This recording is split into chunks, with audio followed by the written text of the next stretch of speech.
இயேசுவில் அன்பானவர்களே, இன்று நாம் புனித லாசரை பற்றி சிந்திப்போம்.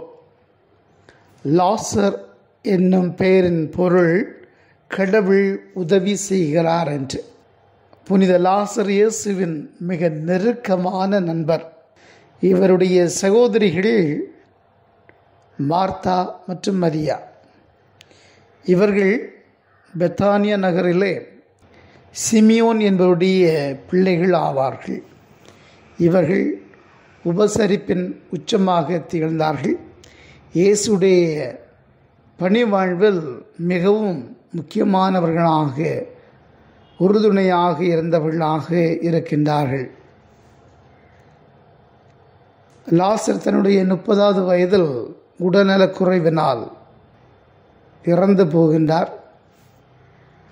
இயேசு அதை கேள்வியுற்று மிகுந்த வேதனையுடன் நேரடியாகவே கல்லறைக்கு செல்கின்றார்.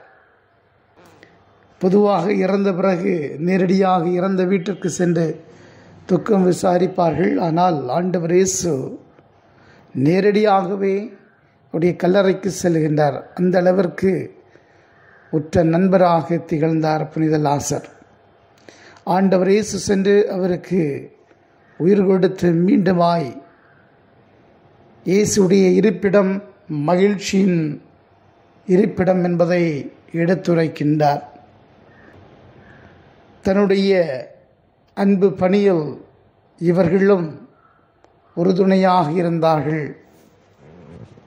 புனித லாசருடைய உயிர்ப்பு நம் அனைவரின் வாழ்விற்கு ஒரு எடுத்துக்காட்டு. நாமும் உயிர்த்தெழுவோம் இயேசுவினால்.